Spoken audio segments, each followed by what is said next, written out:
Muy buenas tardes, procedo a presentarme. Soy el abogado Daniel Arcos, experto en materia penal, especializado en la Universidad Andina Simón Bolívar en una maestría en Derecho Procesal.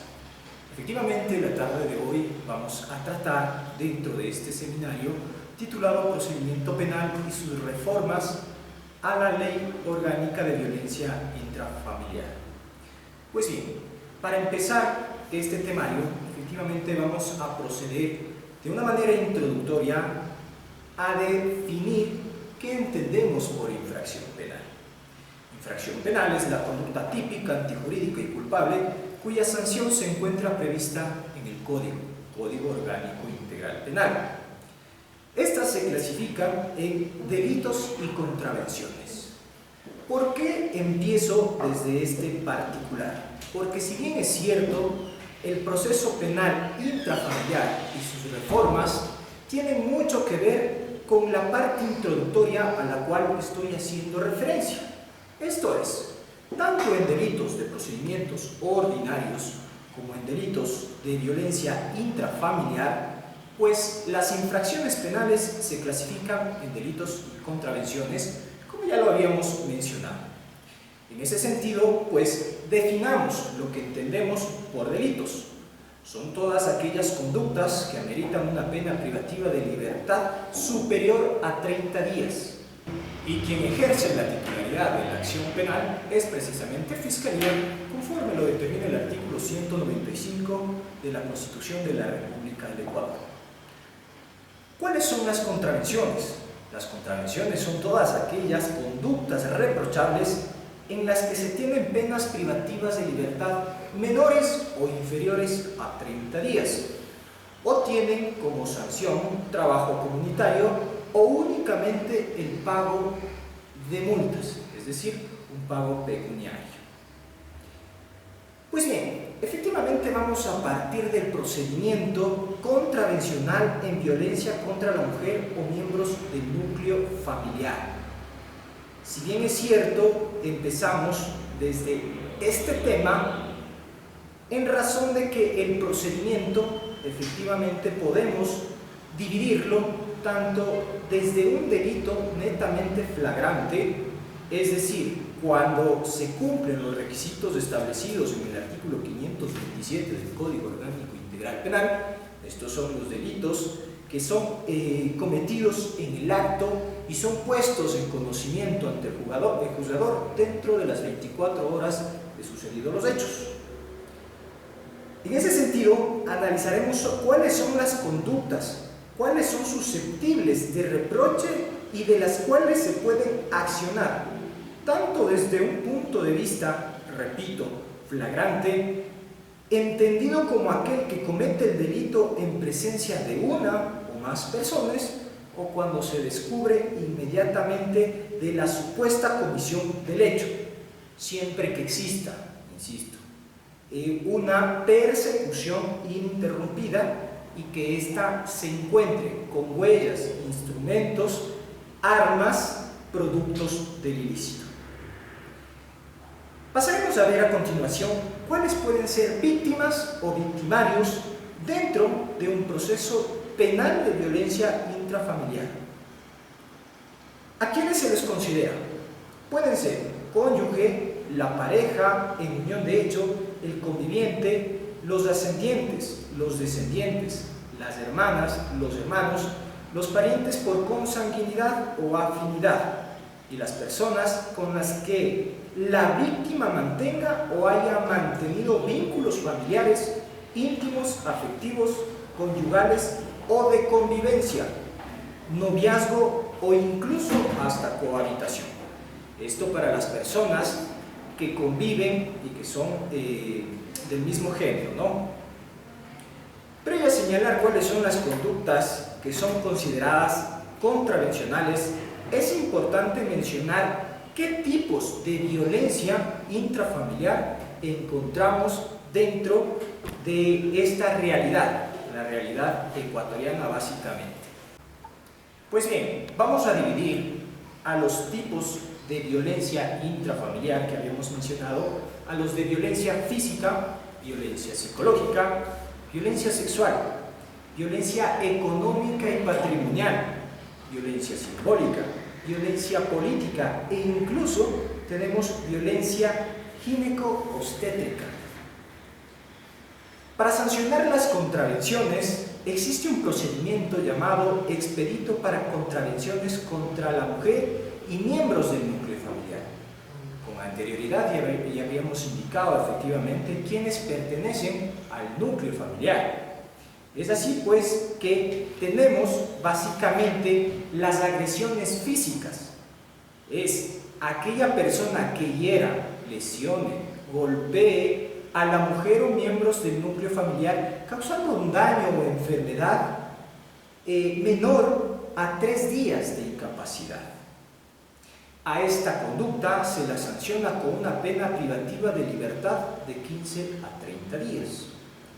Como otro tipo penal dentro de las contravenciones tenemos a la persona que agreda físicamente a la mujer o miembros del núcleo familiar por medio de puntapiés, bofeteadas, empujones o cualquier otro modo que signifique el uso de la fuerza física sin que cause lesión. ¿A qué nos referimos con este particular? Efectivamente, cuando el médico legista valora médicamente a la persona que ha sido víctima de agresiones físicas, establece pericialmente si es que existe o existen hematomas, golpes visibles. Ahí podríamos encuadrarle en agresiones físicas. Dicho articulado sanciona con una pena, insisto, privativa de libertad de 15 a 30 días.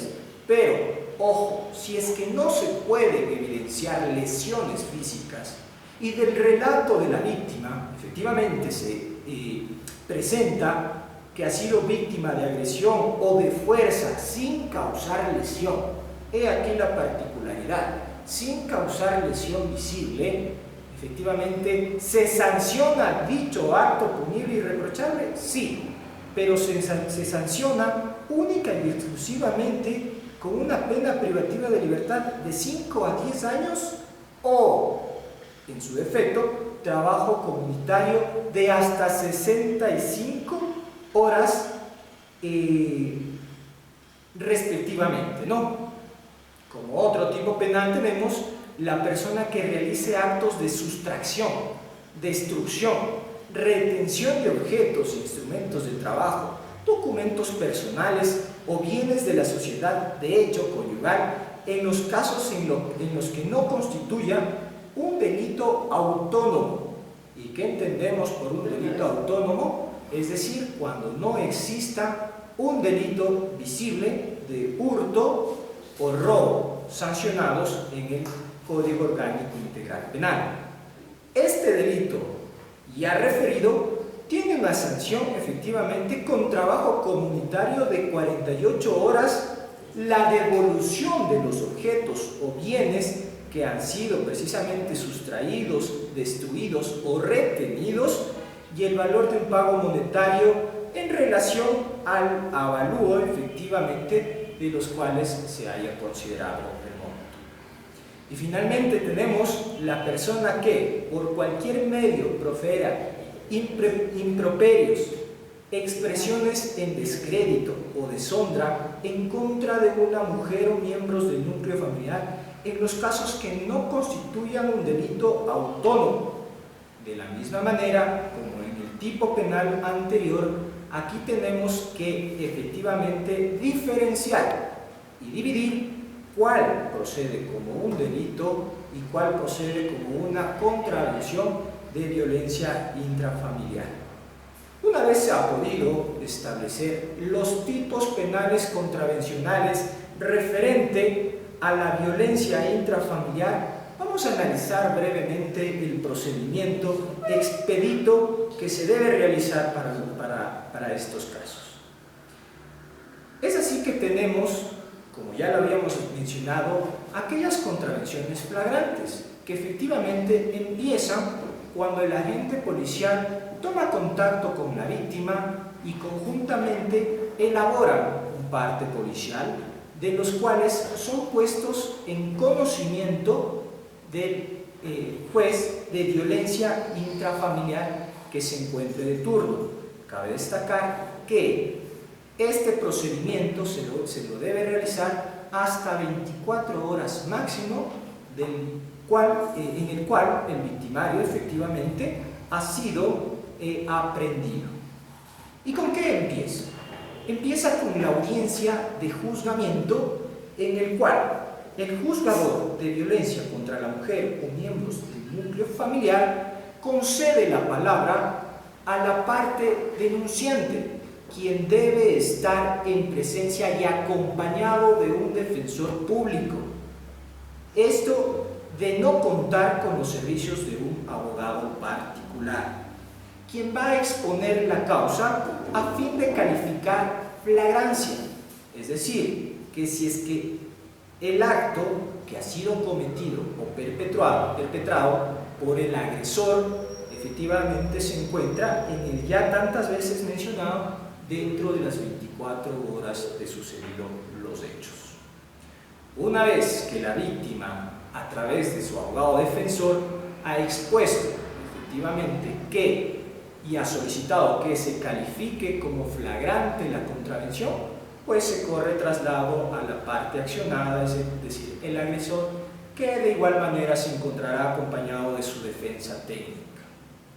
Expuesto ha sido y calificada la flagrancia, inmediatamente se pasa a la audiencia de juicio, en la cual, ojo, deben estar presentes tanto los agentes policiales, así como a todas aquellas personas que les conste que efectivamente se produjo el hecho, quienes deberán comparecer como testigos a la mencionada audiencia. Como prueba documental, a más de los testimonios, se puede efectivamente presentar para demostrar la materialidad del hecho, ya sea por un delito de agresiones físicas, única y exclusivamente el examen médico legal.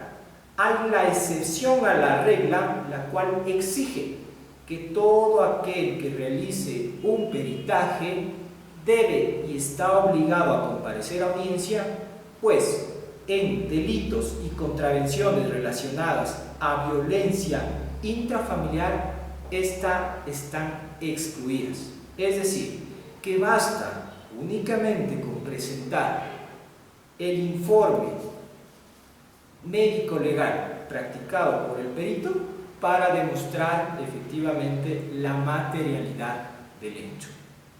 Evacuada ha sido la audiencia en la cual comparecen los testigos, se presenta la prueba documental, pues dentro de la misma audiencia, de manera inmediata, el juez debe resolver si es que existe responsabilidad del agresor y en el caso de así serlo, efectivamente o inmediatamente se dictaría la sentencia condenatoria, la reparación integral y medidas de protección. Las medidas de protección que en lo posterior será analizado por la compañera que realizará la exposición en su respectivo momento. Ahora bien, ¿cuál es la otra manera en que se puede acceder a la tutela judicial efectiva desde un aspecto contravencional, a más de la analizada, que es en delitos o en contravenciones flagrantes? Es la denuncia que realiza la persona afectada o agredida, la cual se la debe realizar directamente ante el juez competente, en este caso el juez de violencia contra la mujer o miembros del núcleo familiar. Una vez receptada la denuncia, el juez tiene la obligación en su primera providencia de emitir las medidas de protección en favor de la mujer o cualquier miembro del núcleo familiar a fin de efectivamente tutelar y proteger la integridad física, psicológica y sexual de la persona que está denunciando el hecho. Conocida la causa, el juez señala y convoca a una audiencia de juzgamiento en la cual 3 días antes de dicha audiencia las partes, tanto la persona que denuncia, que sería la persona agredida, como la persona agresora, tienen la posibilidad y oportunidad de presentar toda la prueba que creyeren pertinente para que efectivamente se evacúe dentro de la audiencia de juicio. Ojo, dentro de este proceso tiene la obligación la judicatura a través del juez enviar a sala de citaciones a fin de que efectivamente se notifique y se pueda ejercer o se pueda ejercitar el derecho a la defensa de la persona agredida, para posterior efectivamente de concluir con una sentencia en la cual o bien se le condena a la persona agresora o en su defecto pues se ratifica su estado de inocencia. Ahora bien, pasamos a los delitos en los cuales se analiza efectivamente cuál de ellos cabe dentro de los procedimientos de violencia contra la mujer o miembros del núcleo familiar. Para eso pasamos a diferenciar cuáles son los sujetos procesales que intervienen dentro de este proceso. Es específicamente la persona procesada o denunciada, la víctima, la fiscalía, como ya se había mencionado, como titular de la acción penal, tiene que estar accionando en todo momento dichos delitos penales. Y por último, la defensa. Esta puede ser ejercida por la Defensoría Pública o su abogado de confianza. Una vez se ha podido diferenciar cuáles son los sujetos que intervienen dentro del proceso penal de violencia intrafamiliar y a fin de tener claro cuáles las reformas que se han realizado dentro de la ley reformatoria al Código Orgánico Integral Penal, debemos tenerlo claro y establecer que antes de la reforma efectivamente se realizaban procedimientos directos en delitos relacionados al juzgamiento de delitos de violencia contra la mujer o miembros del núcleo familiar. He aquí la principal reforma, toda vez que actualmente existe un procedimiento denominado procedimiento unificado, especial y expedito para el juzgamiento y sanción de los delitos de violencia contra la mujer o miembros del núcleo familiar. ¿Cuáles son las etapas de este procedimiento? Una vez ingresa como delito flagrante, se califica la flagrancia como delito, se inicia una etapa de instrucción fiscal. Esta etapa efectivamente tiene la duración y la finalidad de determinar los elementos de condición de cargo y de descargo que permita formular o no una acusación en contra de una persona procesada. La instrucción fiscal es la etapa en la cual se inicia con una formulación de cargos. Una vez calificada la flagrancia, efectivamente Fiscalía procede a formular por determinado delito y efectivamente promulga una duración en la cual no deberá exceder de los 30 días de proceso investigativo. Concluida la instrucción fiscal, pues efectivamente pasamos a la audiencia de evaluación y preparatoria a juicio. ¿En qué consiste esta audiencia de evaluación y preparatoria a juicio? Mejor dicho, ¿cuál es la finalidad de esta? Tiene como finalidad conocer y resolver sobre cuestiones de procedibilidad, prejudicialidad, competencia y procedimiento a fin de que se pueda establecer la validez o no del mismo. Tanto la defensa del procesado como Fiscalía y la acusación particular, efectivamente, en este punto de la validez del proceso, tienen la facultad de solicitar al juicio, al juez, cualquier tipo de nulidad relacionada al proceso. ¿Qué ocurre luego? Luego de analizada la validez procesal, efectivamente, tanto Fiscalía emite sus elementos de convicción con los cuales sustenta su dictamen acusatorio, que servirá para análisis del juez a fin de que se pueda resolver la causa desde un punto de vista que emita un auto de llamamiento a juicio o, en su defecto, un auto de sobreseimiento en favor del imputado. Recordemos que dentro o posterior, efectivamente, a pronunciar los elementos de convicción con los cuales Fiscalía ha sustentado su acusación, tiene la obligación de emitir la prueba que será evacuada en la siguiente etapa. ¿Cuál es la siguiente etapa? Efectivamente, la etapa de juicio. Es en este momento con los cuales Fiscalía, mediante procedimiento oral, solicita al juzgador se autorice efectivamente desarrollar esta prueba. Procedimiento unificado, especial y expedito para el juzgamiento y sanción de los delitos de violencia contra la mujer o miembros del núcleo familiar. Efectivamente, este es el procedimiento con el cual la ley reformatoria ha dado cabida para que se evacúen todos aquellos delitos relacionados a los de violencia contra la mujer o miembros del núcleo familiar. Dentro de este procedimiento tenemos etapas. Entre ellas se encuentra la de instrucción, la etapa de evaluación y preparatoria de juicio y finalmente la audiencia de juicio propiamente dicha. La etapa de instrucción fiscal. Esta tiene por finalidad determinar los elementos de convicción, de cargo y de descargo que permiten formular o no una acusación en contra de la persona procesada.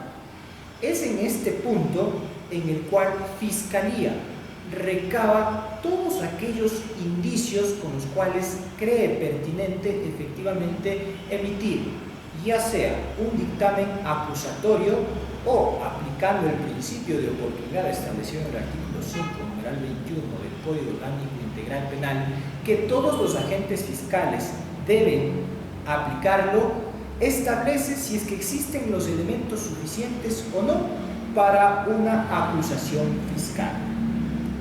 Así pues bien, tenemos la etapa de instrucción. En esta etapa se inicia con la audiencia de formulación de cargos convocada por A o el juzgador a petición del fiscal, cuando el fiscal cuente con elementos suficientes para deducir una imputación. Dentro de la formulación de cargos se puede realizar, ya sea por delitos flagrantes, como ya lo habíamos analizado, o por una investigación previa. Si es por delito flagrante, tiene la obligación de hacerlo dentro de las 24 horas, y si es a través de una denuncia, efectivamente primero tiene que pasar por notificación a la persona investigada. Ojo que todavía no estamos hablando de una etapa penal propiamente dicha en una investigación previa, sino que al contrario, es una etapa en la cual permite a los sujetos procesales efectivamente aportar con elementos para determinar si el accionar de la persona denunciada obviamente se aplica o no a los delitos penales referentes a la violencia contra la mujer o miembros del núcleo familiar. ¿Cuál es la duración de la formulación de cargos?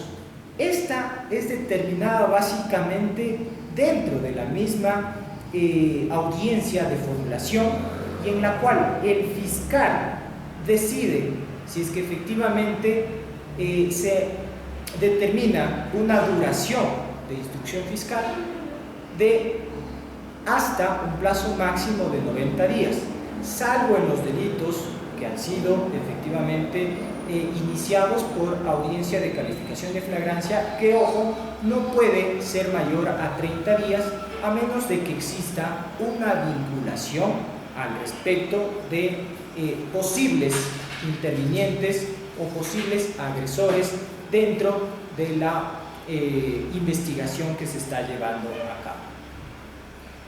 Eso sí, en ningún caso la instrucción fiscal podrá durar más de 120 días. Esto según la norma expresa que consta en el Código Orgánico Integral Penal. Concluida la instrucción, mejor dicho, para concluir la instrucción, esta puede ser ya sea por el cumplimiento del plazo determinado en el Código antes referido o por decisión fiscal. Es decir, cuando la o el fiscal considere que cuenta con todos los elementos para concluir la instrucción, aún antes del cumplimiento del plazo, siempre y cuando no existan petitorios pendientes de la parte procesada. ¿A qué se refiere con esto? Si efectivamente la parte procesada cuenta con indicios de los cuales haga presumir que no es responsable del hecho y ha solicitado directamente al agente fiscal que evacúe determinada pericia, recete determinado testimonio o haga cualquier tipo de diligencia, el fiscal no podrá cerrar la instrucción fiscal. Y finalmente tenemos por decisión judicial, cuando transcurrido el plazo, la o el fiscal, si no ha concluido con la etapa de instrucción, el juez tiene toda la potestad efectivamente para concluir dicha instrucción. Tenemos la siguiente etapa, que es la etapa de evaluación y preparatoria a juicio. ¿Cuál es la finalidad de esta? Básicamente es conocer y resolver sobre cuestiones de procedibilidad, prejudicialidad, competencia y procedimiento, para, en base a este análisis, establecer si es que existe o no una validez procesal, efectivamente, de todo el desarrollo, de todos los elementos, de todas las pericias que han sido recabadas durante este tiempo de la instrucción fiscal. Es en este momento, efectivamente, en el cual el juez analiza que no se hayan vulnerado derechos constitucionales y legales tanto para la víctima como para el procesado.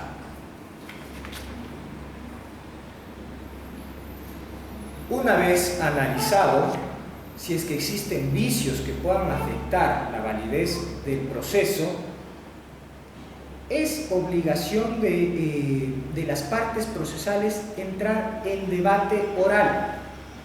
Es decir, cada una de las partes argumentarán el por qué se debe llegar a la siguiente etapa, que es la etapa de juicio, a través de un auto de llamamiento a juicio, o por lo contrario, efectivamente alegar a través de la teoría del caso si efectivamente amerita un auto de sobreseimiento a favor de la persona procesada o las personas procesadas. Una vez entrado en debate, las partes procesales deben enunciar las pruebas que serán practicadas en la audiencia de juicio. Dentro de esta etapa, de igual manera, se debe analizar respectivamente sobre las medidas cautelares que pesen sobre la persona procesada. Aquí vamos a hacer una pausa, ya que debemos diferenciar las medidas cautelares y las medidas de protección.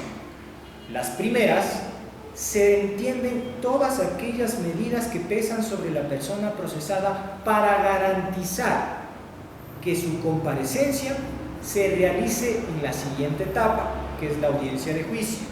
Dentro de estas tenemos las establecidas en el artículo 522, específicamente tenemos la prohibición de salida del país, la obligación de presentarse periódicamente ante la autoridad competente, tenemos la utilización del brazalete electrónico para evitar una posible fuga y la más drástica dentro del Código Orgánico Integral Penal, que es la prisión preventiva. Es dentro de esta audiencia, la audiencia de evaluación y preparatoria a juicio, en la cual se vuelve a analizar las medidas cautelares que efectivamente fueron impuestas a la persona procesada. Y finalmente, las medidas de protección. Las medidas de protección van enfocadas a la víctima, la cual se pueden ratificar las ordenadas y dispuestas dentro de la audiencia de formulación de cargo, o en su defecto se puede desistir de las mismas.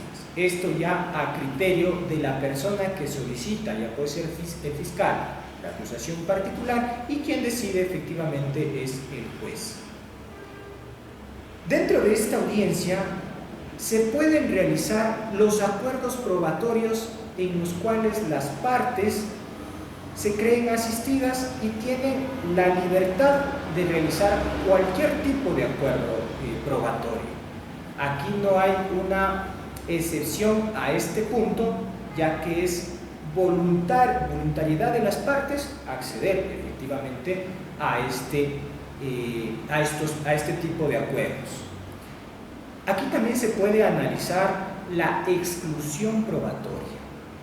Cuando se violente o se perjudique en algún momento del desarrollo de la instrucción fiscal algún tipo de prueba que violente derechos y garantías constitucionales de las personas, ya sea de la víctima o del procesado, las partes tienen la oportunidad, efectivamente, de poder solicitar una exclusión probatoria. Una vez más, es obligación del juzgador emitir si es que acepta o niega estas exclusiones probatorias. Dentro de la audiencia preparatoria a juicio, básicamente el procedimiento es el siguiente. El juez instala la audiencia y solicita al juzgador, el juzgador solicita a los sujetos procesales, como ya se había indicado, que se pronuncien sobre vicios. Una vez que se pronuncian sobre los mismos, estos son resueltos, concede la palabra Fiscalía emite su dictamen acusatorio, la defensa por su parte emite su teoría del caso, en la cual efectivamente tiene la posibilidad y oportunidad de realizar su defensa técnica, y finalmente pues tendremos una decisión en la cual o bien se dicta un auto de sobreseimiento en favor del procesado, o bien un auto de llamamiento a juicio.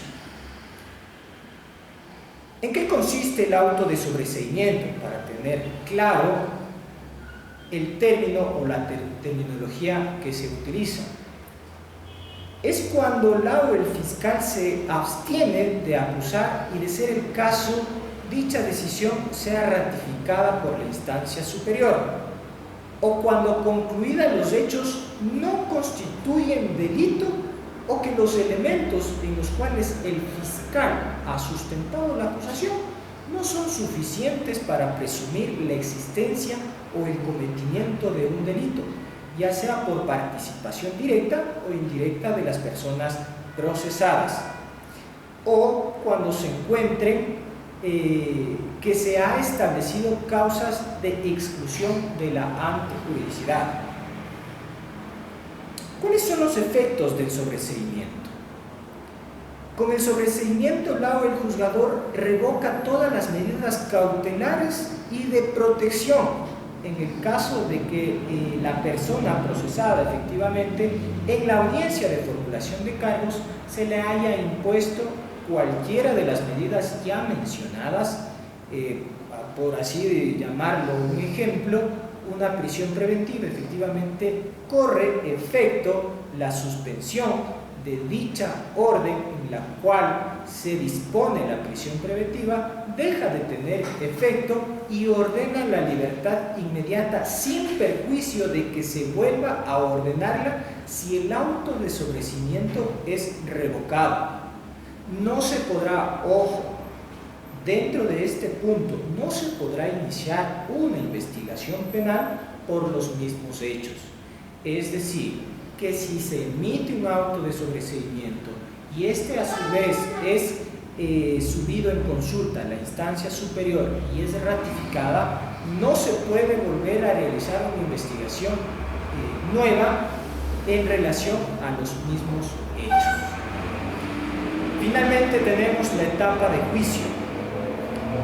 Básicamente en la etapa de juicio, como principio primordial, tenemos la necesidad, la obligatoriedad que tiene el ente fiscal de emitir una acusación.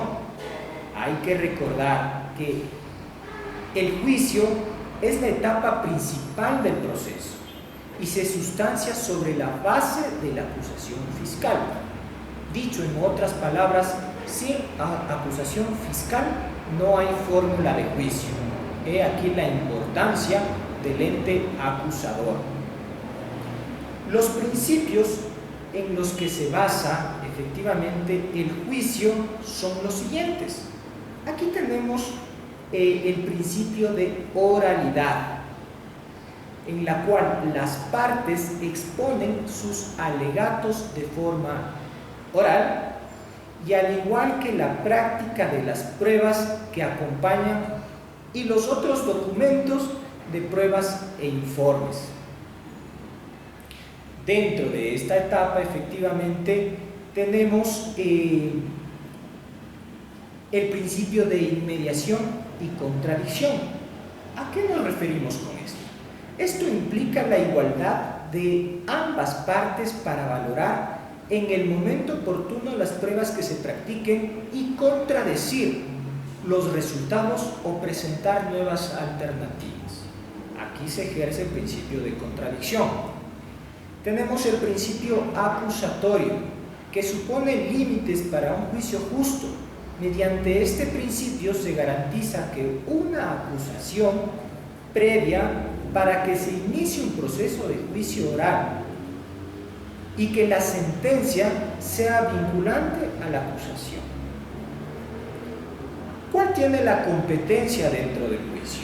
La competencia dentro del procedimiento unificado especial y expedito para el juzgamiento y sanción de los delitos de violencia contra la mujer o miembros del núcleo familiar, básicamente tiene el Tribunal de Garantías Penales. Este tribunal está conformado por 3 jueces, de los cuales obviamente se sortea y se constituye un juez ponente, o así denominado un juez presidente. Es así que llegamos ya a la estructura netamente del juicio oral. Esta empieza con la notificación a los sujetos procesales y así también a todos los intervinientes dentro de esta audiencia, es decir, a los peritos, a los testigos e incluso a testigos expertos. Una vez instalada la audiencia, empezamos con los alegatos de apertura. Alegatos de apertura que son realizados por Fiscalía, en los cuales efectivamente argumenta los hechos y de qué manera va a proceder a demostrar tales proposiciones fácticas. Posteriormente se concede la palabra a la acusación particular, en la cual enuncia cuáles son de la misma manera los hechos que van a ser demostrados, y estos por lo general se adecuan o van en concordancia a lo que Fiscalía en su momento realiza. Práctica de pruebas.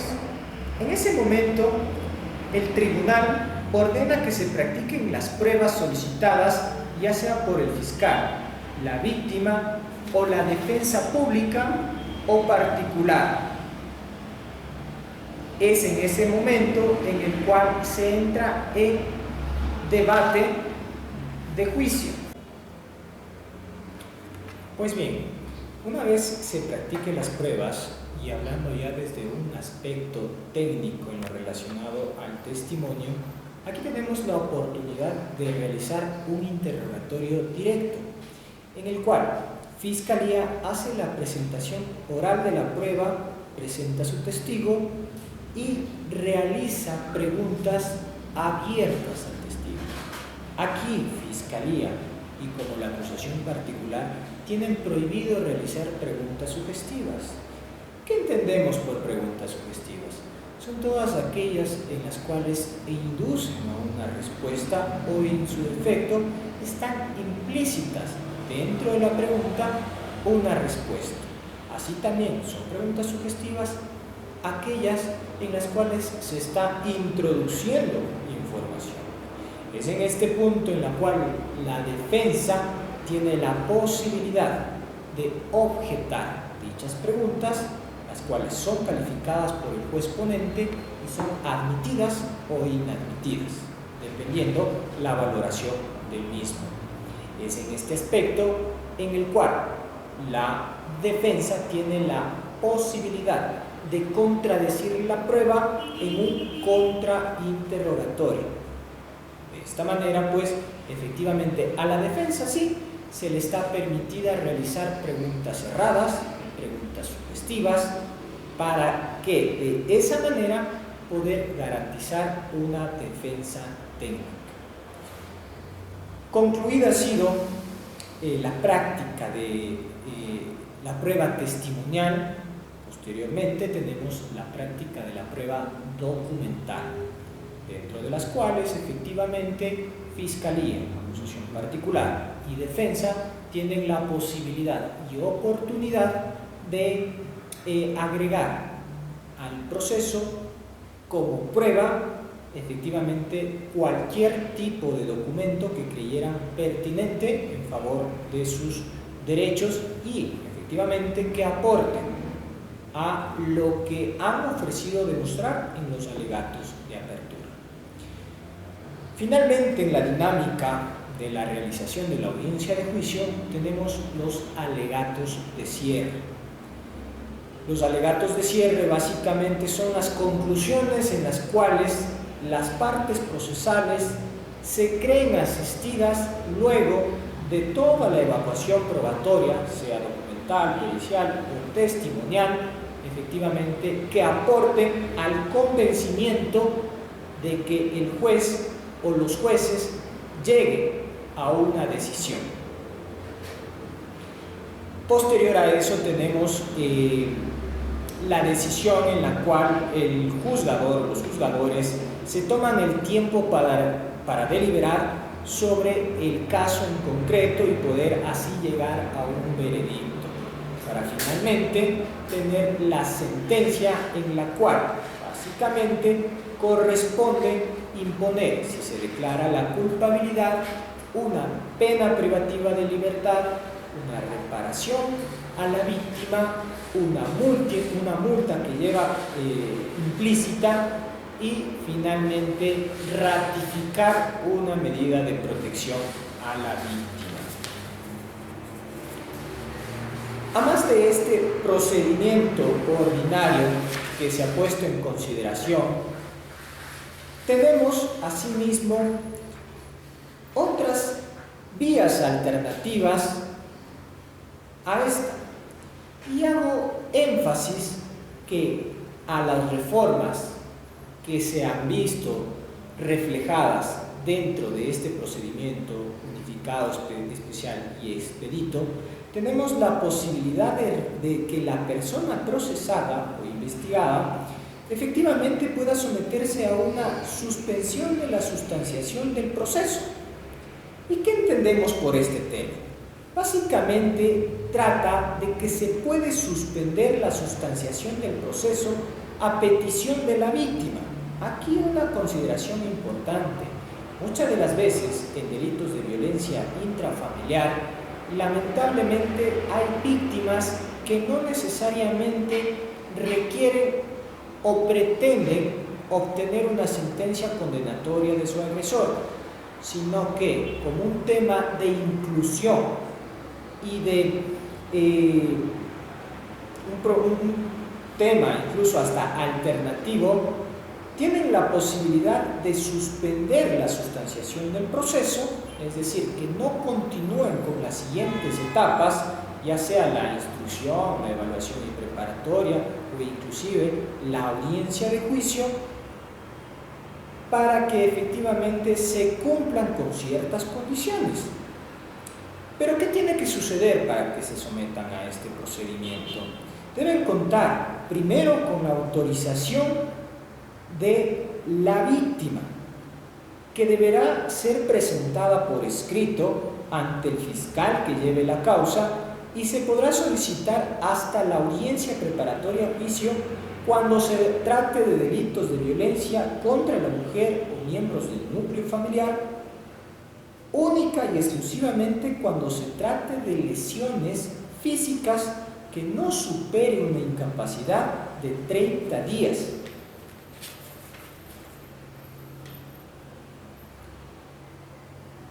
Así también en delitos de violencia psicológica contra la mujer o miembros del núcleo familiar cuando la pena no exceda de 1 año de pena privativa de libertad.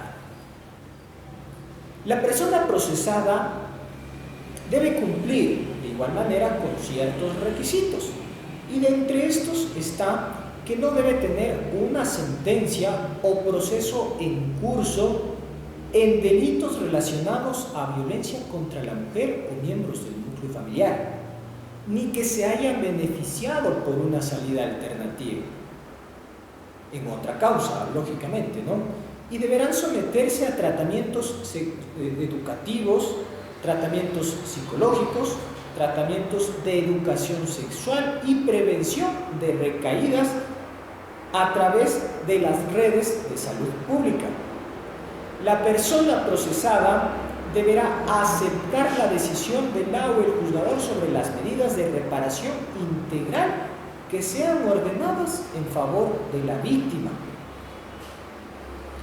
Una vez ha sido solicitada este procedimiento, la o el fiscal informa al juez sobre la solicitud de suspensión de sustanciación del procedimiento y previo a la convocatoria de la audiencia preparatoria a juicio, el juzgador dispondrá, ojo, esto no es dispuesto por la fiscalía, sino que es obligación del ente juzgador cuando tiene conocimiento efectivamente de un petitorio relacionado a esta suspensión del procedimiento, dispone a que la oficina técnica de la unidad judicial evalúe el riesgo de la víctima y de sus dependientes, así como dispondrá también un examen psicosocial de la persona procesada.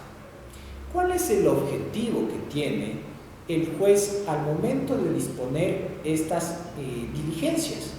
Básicamente es establecer cuál es el riesgo potencial que tiene la víctima frente a su agresor. Si este riesgo es de un nivel alto, inmediatamente queda a criterio de la juzgadora o del juzgador negar esta suspensión. Si el nivel de riesgo es bajo o es mínimo e incluso el examen psicosocial establece de que es factible que la persona procesada se someta a este procedimiento, pues efectivamente se dispondrá y se señalará un día y hora a fin de que se motive dicho pedido. En esta motivación básicamente se dispondrá una o varias de las siguientes medidas que nos establece ya la reforma a la ley, al Código Orgánico Integral Penal. Esto es, residir o no en un lugar determinado, abstenerse de frecuentar determinados lugares, someterse a un tratamiento médico, psicológico o de rehabilitación para evitar el consumo de drogas, cumplir con las medidas de reparación integral a la víctima interpuestas por el juez, fijar domicilio e informar al la o el fiscal de cualquier modificación de este, presentarse periódicamente ante el fiscal u otra autoridad designada por el juzgador, no tener instrucción fiscal por nuevo delito. Esto es importante.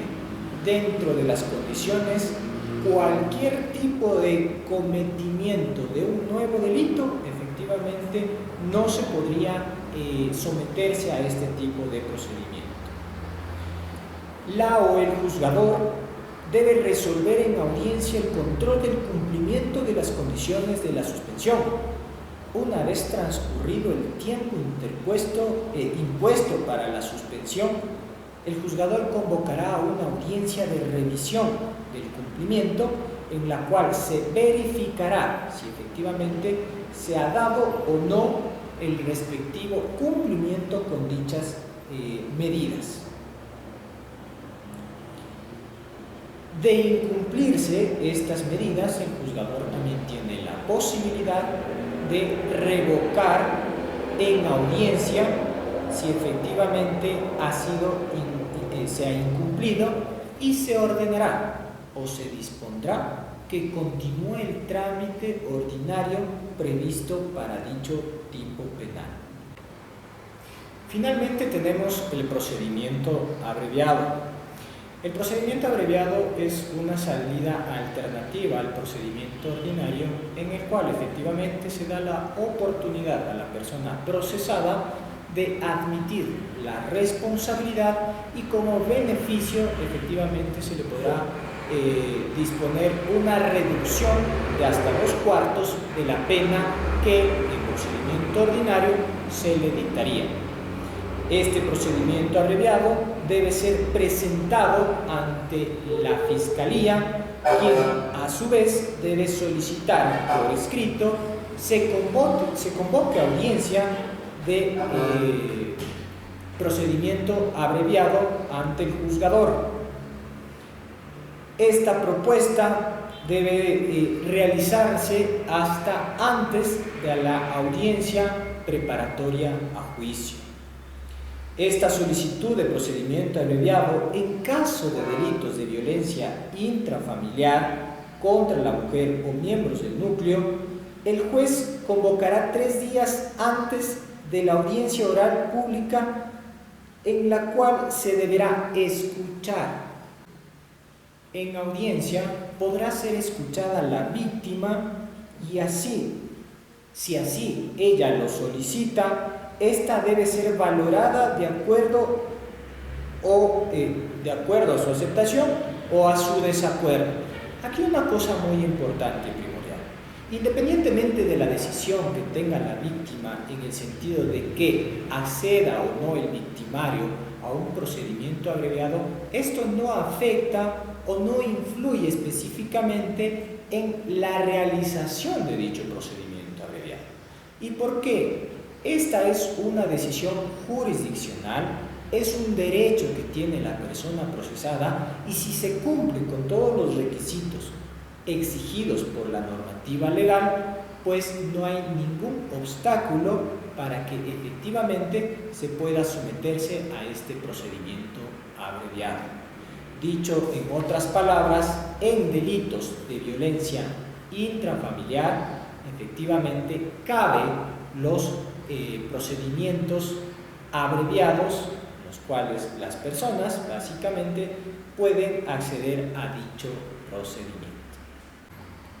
Una de las preguntas más frecuentes que tenemos dentro de estos procedimientos alternativos relacionados a los delitos de violencia contra la mujer o miembros del núcleo familiar, básicamente es la suspensión de la sustanciación del proceso, que a pesar de que ya se les explicó, genera una duda en el tiempo en el cual las personas tienen la obligación de precisamente cumplir con estas condiciones. Como respuesta podemos decir efectivamente que esto queda a criterio del juzgador. No hay un tiempo delimitado, no hay un tiempo preestablecido en la normativa legal en la cual precisamente se pueda tomar como rangos para el cumplimiento de dicha suspensión y sustanciación del proceso, básicamente en las condiciones que pone la jueza. Esto puede ser 2 meses, 3 meses, 1 año, 2 años, independientemente de la pena que inclusive esté tipificado en el tipo penal. No hay un límite para el cumplimiento de la misma. Eso sí, cabe indicar que se debe cumplir el tiempo en que el juzgador efectivamente así lo disponga, para que en lo posterior se proceda con la revisión del cumplimiento de la suspensión de la sustanciación del proceso.